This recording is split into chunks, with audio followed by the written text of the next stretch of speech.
Here we are back on the air again at the Ask Brian Boggs show. Thanks for being patient with you. We had to skip a couple of episodes for a show and some other events that we had getting in the way of the last couple of efforts to do this show. And I want to thank those of you who sent us reviews on iTunes. It's very helpful. And anybody else that has thoughts or ideas to share with us that are not questions, we'd love to hear from you on iTunes. We have had time to transcribe now all of the past episodes, and they're published and each question is published into a blog, and this is posted on chairmakers.com. Hopefully this will make it easier for you to use and to reference and when you're searching for certain questions. So you can subscribe on YouTube and iTunes for future episodes. You can follow me on Twitter at chairmakers. And if you have a question that you'd like answered on the show, go to chairmakers.com. You can catch us at Instagram, Brian Boggs Chairmakers, and then YouTube in the comments section. So we've had some really interesting questions this time, and they go both broad and deep, and I'll try to contain them within the show. I'm not sure I'll get through all of the questions that have come in, as I don't want to really shortchange either one of them. One of them is about chair design, and I'm going to use a little graphic assistance with that. But so the first one comes in as a question about the direction that I have been going in and may be going in the future. And it comes from Bearcat Woodworks. And by the way, if you all haven't looked at Bearcat's YouTube channel, check it out. He's got some cool stuff going on there, and a really interesting little wooden back chair. Nice design work, by the way, Jeff. So anyway, he asks, what prompted you to make such a bold departure from the Appalachian post and rung chair you made for so long, and in what direction would you like to steer your design style in the future? Well, if there's a lot of missing pieces in what most people have seen in what will look like a big directional change. It was actually a very slow evolution over literally decades. Pretty early on, I would say 25 years ago, I started playing with joints outside of the post and rung construction, and just in drawing what I understood of the joint mechanics of ladder back chairs, the post and rung pieces I was making, I wanted to just imagine what would be the strongest possible joint in a round-legged chair, or in two parts that had a very organic relationship rather than something more geometric as is typically found in furniture. And at that point I came up with what I called the universal joint, which I recently wrote about in an article that was published in Fine Woodworking magazine. That sort of laid the foundation of rethinking how furniture, in particular chairs, came together, and fed a lot of my design potential possibilities and experiments. And so it wasn't so much a departure, but a growing on, not just sticking with something that was solid. And I did have stuck with lattice. We continue to make them. In fact, I'm working on a set of 10 right now. So it is a time honored, and we still honor that design, but there are a lot of other ways to put things together, and I will continue to explore them. I wouldn't say it has a particular direction other than to be somewhat more contemporary. And that's just because the ideas that are coming to me are streamlined and have fewer parts and require more robust joinery, and therefore look somewhat more contemporary. But the direction is just an exploration of ergonomics. It's not seeing something down the road that I'm going towards. It's working with something on my bench that I'm developing, and I just tend to kind of follow my nose with that. I do listen to what clients are saying and people that visit us at shows, and so I am influenced by the direction, I guess, that modern design is going in, because we do need to sell this stuff. But other than that, it's pretty much just flat out exploring and trying new stuff, not without direction, but just an exploration of ergonomics. This is Scott Saganti. Ordered some lumber online for the first time and had a question about acclimation procedure. Bought some 8-quarter Claro walnut from Oregon, where the average humidity is around 70%. The wood came in to this Arizona shop at 17%, 15 to 17% moisture content. And by the way, this is not uncommon. We have not found a supplier yet that always ships wood that's at 8%. We've gotten stuff from some of the best, most reputable dealers, and it will arrive sometimes as high as 18%. So you can't count on anybody supplying you wood that's going to be ready to use. It's up to you to acclimatize it, finish drying it.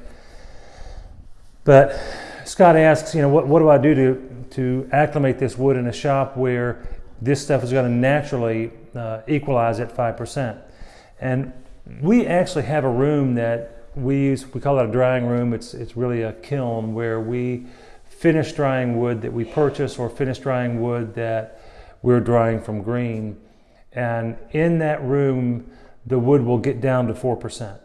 So if we put wood in there that's 17%, which is really pushing it, what I would do is sticker it with, gives about 8 inches or so off the floor, and put probably in the case of the walnut, you'd want to put a thin blanket over top to slow down airflow. What that'll do is that will create a micro environment inside that blanket. So when you sticker the top well too, so it holds the blanket off the top of the stack. So you've got air all the way around there in a really warm space, however you heat it, whether you've got a space heater, you've got a warm place in your shop, you want to create a micro solar kiln kind of situation, but you want the temperature to be pretty warm, 90, 100 degrees, something like that, so that the idea is to move the moisture from the core to the surface at a similar rate that the moisture moves from the surface into the air. It's that surface to air movement that creates a case hardening or cracking stress. And as long as you can keep that moisture near the surface in the air, so that the wood, as it dries off the surface, it'll create a more damp environment under there than you'll have outside of that blanketed environment. That will soften the blow from the environmental, the weather change. And then eventually you can take that blanket off once it gets down around, I'd say below 10%. You can probably take the blanket off and then put a fan on it and finish drying it out. One of the things you'll have to keep in mind though is that you're going to get readings that are going to be, as your wood is drying and dropping in moisture content, the readings you're going to get are going to be lower than the core readings. Your core reading is going to be higher until it dries all the way out and then picks up moisture on the surface again, and then you've got the opposite happening. But just using your own judgment, when you think I'm assuming you've got a moisture meter or you wouldn't be giving me these numbers, when your wood gets down to around 5%, give it a few weeks after that before you start using it, and hopefully there's a place in there where you can make a cut, or where if you can cut where you would ordinarily have cut these pieces to make whatever you're making out of it, meter that again right away and make sure that the moisture is uniform surface to core. That's the biggest challenge in drying, particularly 8-quarter pieces like that.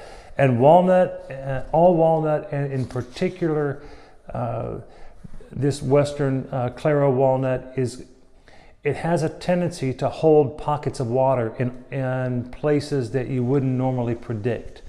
So you'll want to check a lot of places on that and be very diligent about checking. And even after you think it's completely dry and you start cutting your parts out, meter your parts all over the place, because it's surprising where you'll find wet spots. So the main thing is just to really pay attention to it, and I would monitor it every few days, just not so much out of concern of the wood, but just to feed your learning curve and make notes.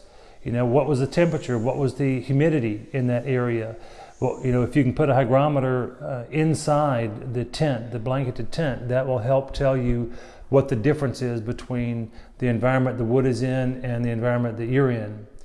So all of those little things, and it's always an experiment. There's not a uniform anything when it comes to drying wood, except in a controlled kiln environment.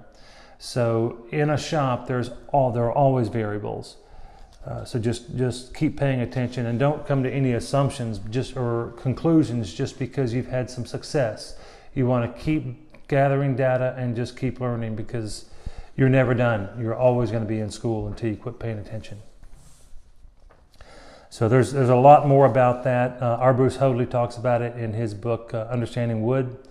And there are a number of places online that talk about drawing. I think Virginia Tech is one of the places that has a good internet information on wood drying schedules. But it's all a matter of moderating that humidity that's directly around the wood, and a simple blanket can do that. But there's a really good question, and this is from Jeff.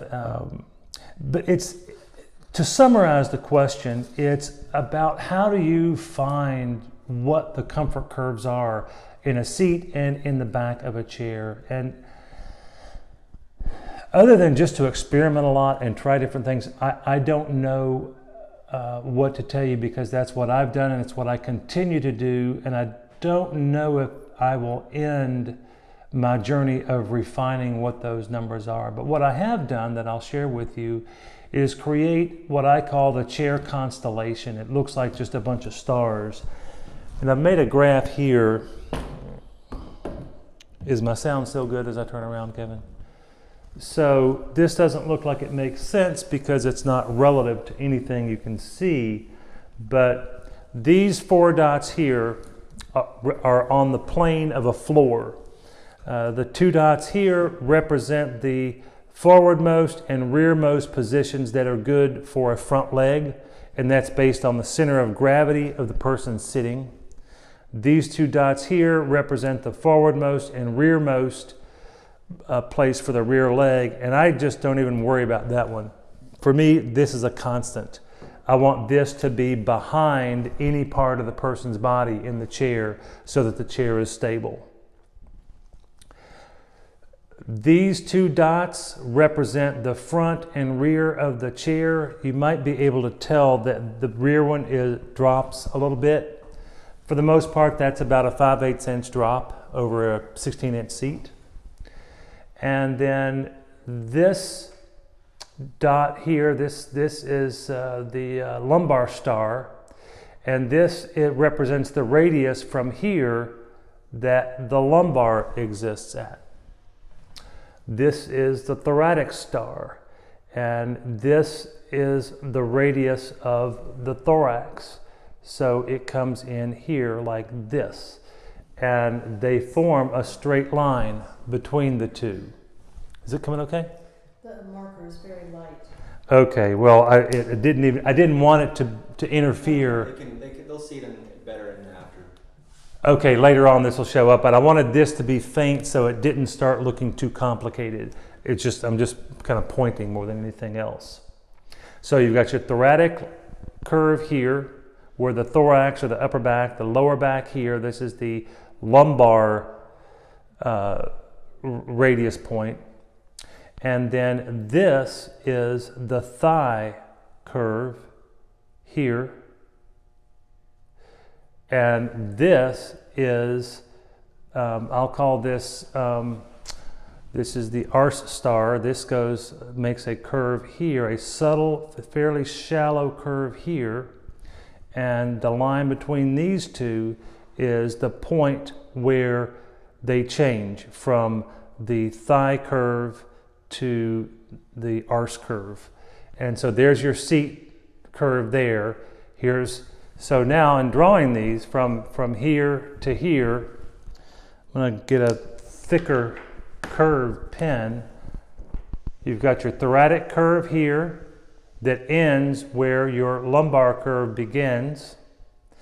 You've got your butt curve here, which is from a radius somewhere up here. And somewhere in here is your thigh curve.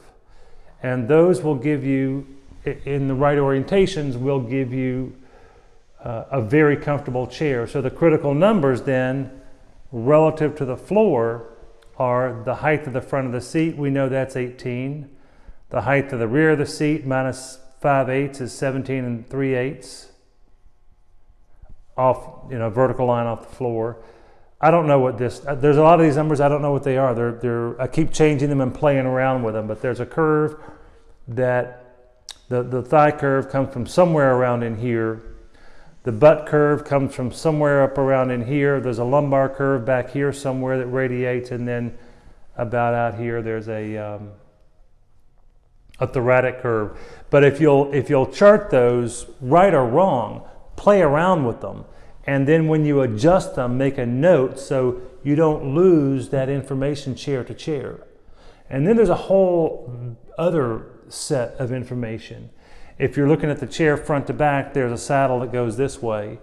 And if you're looking at the back from the plan view of the back, there's a curve that goes this way as well. And I'll give you that one. It's already in our book and in the classes. These angles here are 24 degrees in almost all my chairs. And it doesn't matter how long this is, but this is the only part that curves in my backs, that 12-inch center section. And then from out from there, I've got 24 degrees straight angle. And that'll always be comfortable. And if you get something in it, you start working with these numbers and playing around with those, that'll get you in the ballpark and more importantly, give you a framework within to work to start studying comfort efficiently. Hope that's helpful.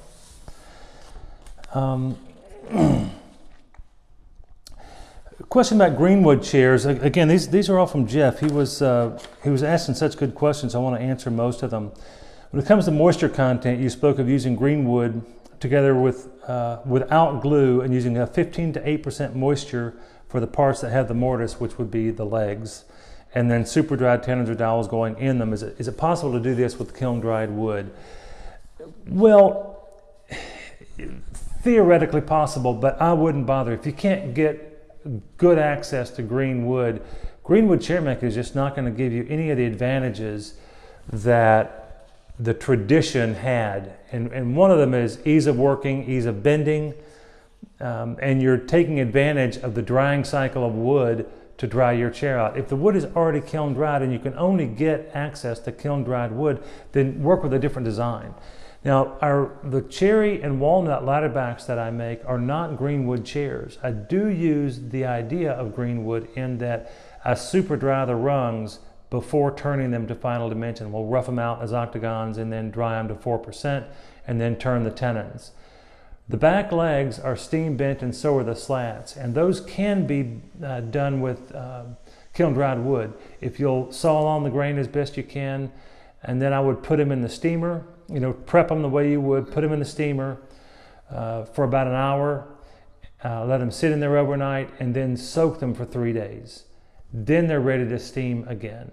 It's a lot of work to kiln dried wood, but if that's all you can get, I've had some success doing that in workshops I've taught, and I know I have students out west who've succeeded in working with very dry wood and reconstituting, or what I would call annealing the wood, using this, steam it for an hour, soak it for 3 days, and then re-steam it to get the lignin to loosen up and deform again. So, the idea of that movement is also, it really only works when you've got the right wood to work with, not the right moisture content. But this tradition was working with maple legs, generally red maple or soft maple, and often either hickory ash or oak for stretchers. And hickory being the best of those because it doesn't deform, it doesn't crush when the leg dries and squeezes down on it. The leg will actually deform into a notch that's turned onto the rung tenon. And the property of the maple being quite a bit softer in the fact that it will deform well around that rung, and that it also doesn't tend to release the rung. It tends to just hang on to the rung like some woods don't. Even a hickory leg will not hold that rung as well as a maple leg will. And that's why if you look at antique chairs, a lot of them were that maple leg, hickory rung combination. I don't know if that's because most of them were done that way or the ones that survived were done that way. Either way, it's a good sign of that's a good combination to work with. And if you want to study this some more, my favorite book on this is the one that I learned from Make a Chair from a Tree by John Alexander. It's no longer in print. I know he just published something. It might have been in disc form, but just Google Make a Chair from a Tree by John Alexander. You might find used books on Amazon or Bookfinder, but it's worth checking that one out. Drew Langsner wrote another one called A Chairmaker's Workshop that talks a lot about, and I think that one's out of print too, but you can find it. Peter Galbert also wrote one, I believe it's called A Chairmaker's Notebook. That one is a recent publication, and Peter is a really great chair designer and a master chair maker and a wonderful artist. You'll enjoy his drawings in there. So any of those books will be helpful in understanding the round Greenwood joinery. So let's see, there was one more that came in after all of that. And I think, was that, oh here, what's the best solution for keeping large solid panel doors from cupping? Both flat interior battens and dovetail battens have not proven to be strong enough to hold the doors flat over time. Could a cross-grain spline give the same amount of holding power as breadboard ends? Would frame and panel be the ultimate solution? To be honest with you, I think the ultimate solution is bandsaw veneer over plywood, over birch plywood. You'll have an extremely stable panel. If you don't like the idea of that for whatever aesthetic reason,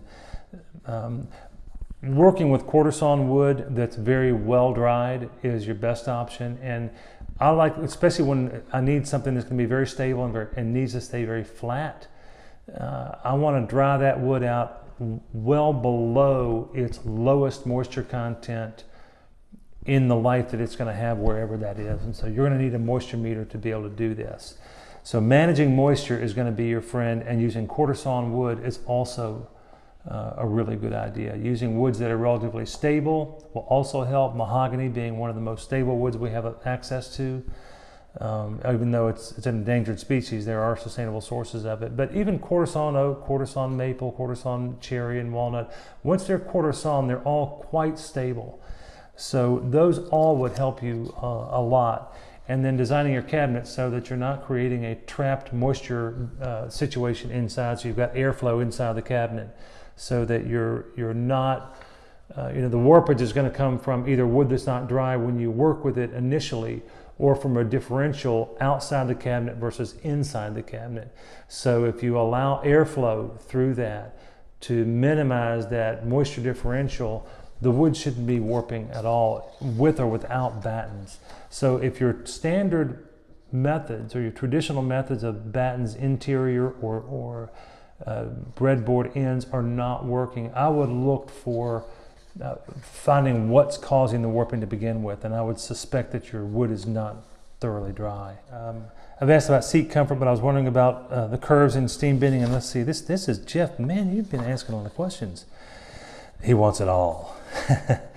My own experiences with snowshoes and bending wood and a canoe in high school where both curves were glued up. Bending legs and seat and backs would require more precision and where the final piece will end. So yes, it does require precision, but steam bending is not necessarily an imprecise activity. And what I discovered years ago was in trying to rein in my precision and consistency so that the comfort of all of my steam bent chairs was the same, I would steam bend oversized parts and try to route them to shape.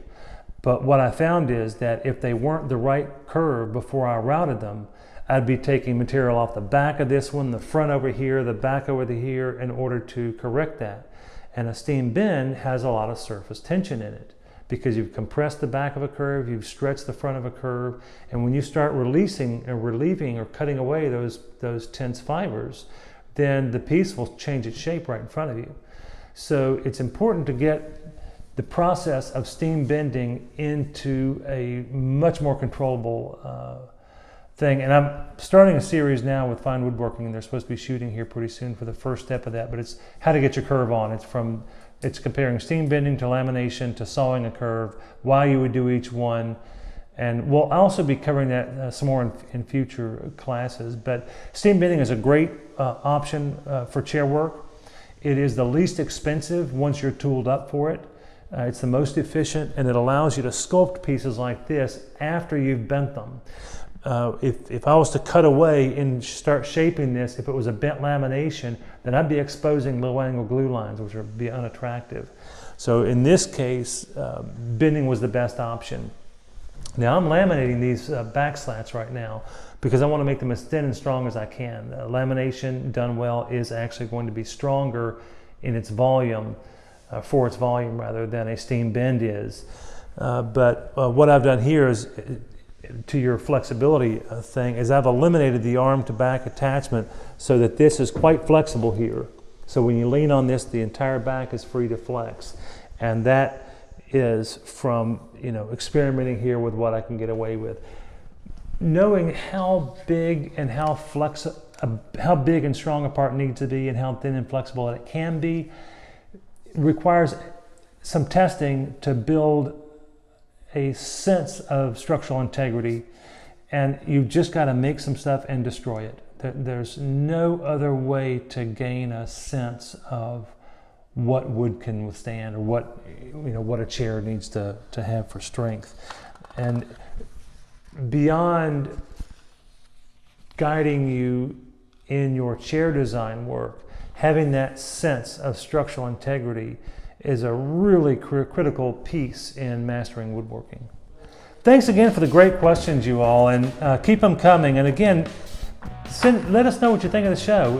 Good, bad, ugly, positive comments. Thanks again. We'll see you next time.